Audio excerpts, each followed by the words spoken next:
Hello, sweet friends. I'm so glad to have you back on Pain to Passion Live. And I have another Coffee with Gabi episode for you today. And I'm just really excited to spend these next few minutes sitting here with you. Hopefully, you've grabbed your coffee or your tea and you're sitting somewhere cozy and we can have a nice little conversation together. Today, I wanted to share with you one of my all time favorite quotes. This is a quote that I have used and thought of for probably over 15 years at this point. And that quote is "The glory of God is man fully alive" by Saint Irenaeus. Now, of course, sometimes I switch it up and say "The glory of God is woman fully alive," but you know what I mean. It's basically saying that when we embody our full aliveness, we bring God glory. And I was going to tell you a little story about a time in my life when I knew for a fact that I was not fully alive and I was really struggling. So let me take you back in time to about, I'd say, early 2008. I was actually living in China. Yes, China. So, long story short, I had had China in my heart for a very long time. And after a couple of trips, I found myself living in China with a couple of friends, going to school full time, and just doing what I felt like God had called me to do. So, there I was living in China, and a lot of difficult things had happened the first 6 or 7 months that I was living there. I was really sick. I was having migraines every day. I was having really challenging relationship experiences with my teammates.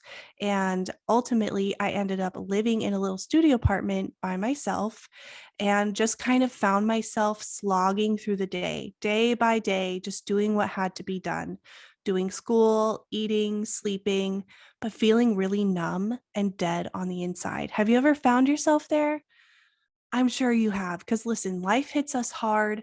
And honestly, we could go deep into this, but this kind of over and over again hardship that just hits you and it keeps coming can often send your system into like a freeze mode, which in polyvagal theory lingo, if you like that kind of thing, is called dorsal vagal.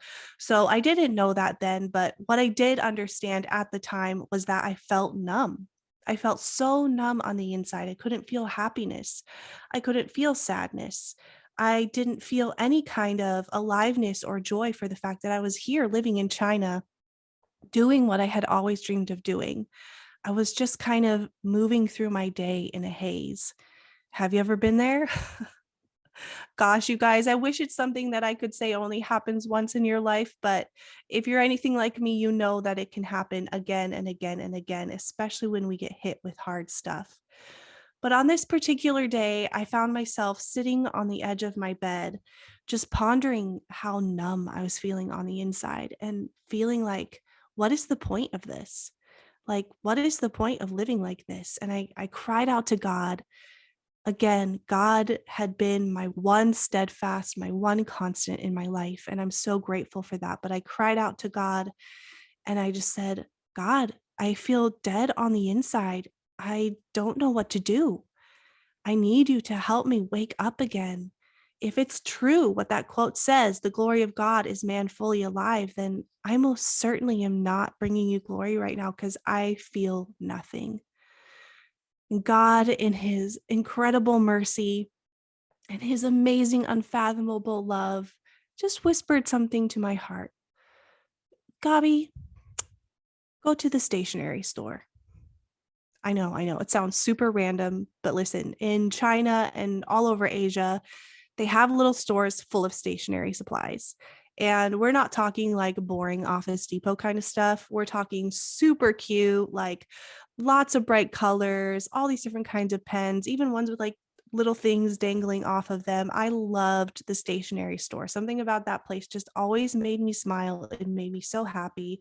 To this day, I love colorful stuff. If you don't know, I have purple hair and I love like all the colorful stuff. So that whisper, it made sense to me. It was like, go to the stationery store, grab yourself some new pens and a notebook, and come back. So I did. I put my shoes on and I walked down the street to my favorite little stationery store. And the people who worked there, they kind of knew me. So they said hello, and I said hello, and I smiled, and I got myself a notebook and some cute pens, and I went back to my apartment and sat back on the edge of the bed and was like, okay, what now? And I felt in my heart what God wanted me to do next was just write a list of the things that brought life to my heart. Anything, like from small to big, really anything.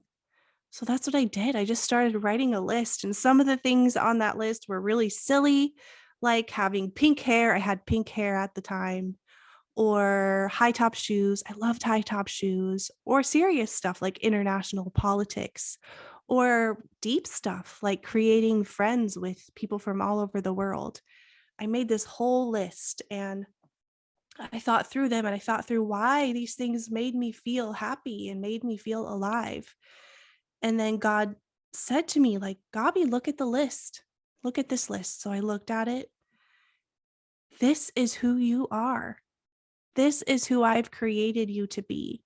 And I want you to press into these things with no shame and no fear. Go after those things, even the little things like the pink hair, even the big things like creating friends with people from all over the world. All of these things. I want you to pursue those things because these are the things that I have put in you that are unique.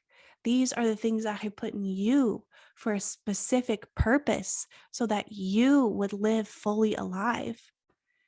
And I had never really thought of it like that before. And I know that I had spent so much of my life, and I continued after this time, but I had spent so much of my life up until that point comparing myself to other people and trying to live up to other people's expectations that I had kind of forgotten like who Gabi was.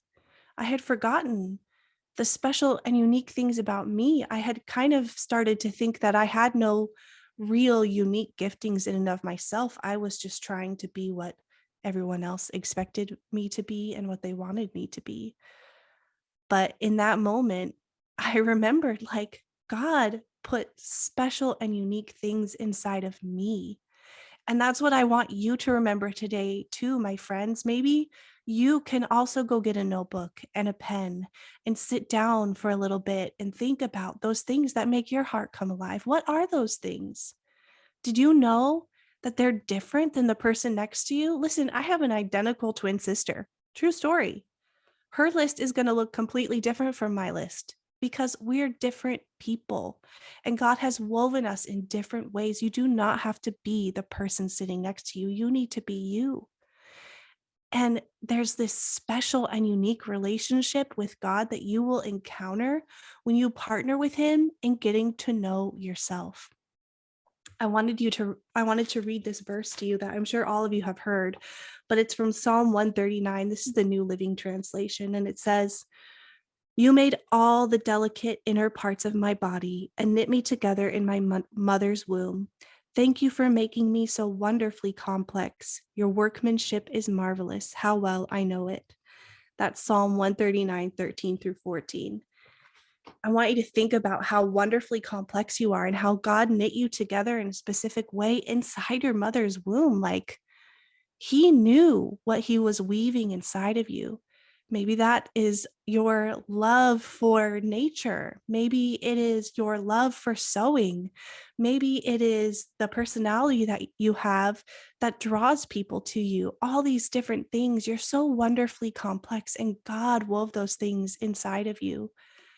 I know a lot of us are searching for purpose right now. The very first place for you to start is to get to know yourself.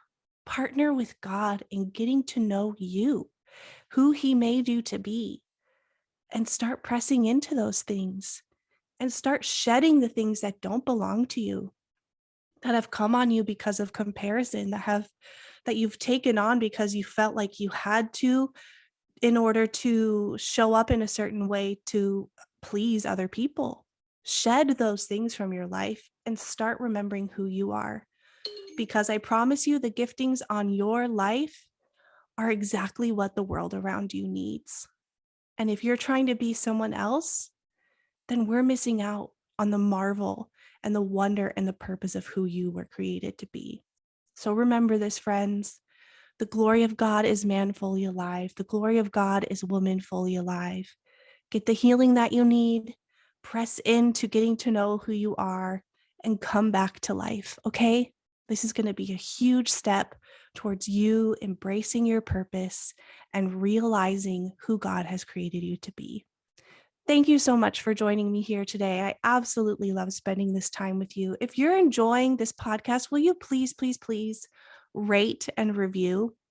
It will help a lot in getting the word out to other people, to give them this safe space to be encouraged and to know that they're not alone and to dream again and to hear stories and to heal. So please go to the podcast platform that you're on and rate and review this podcast. It will mean so much. I thank you, and I can't wait to chat with you next time. Bye, friends.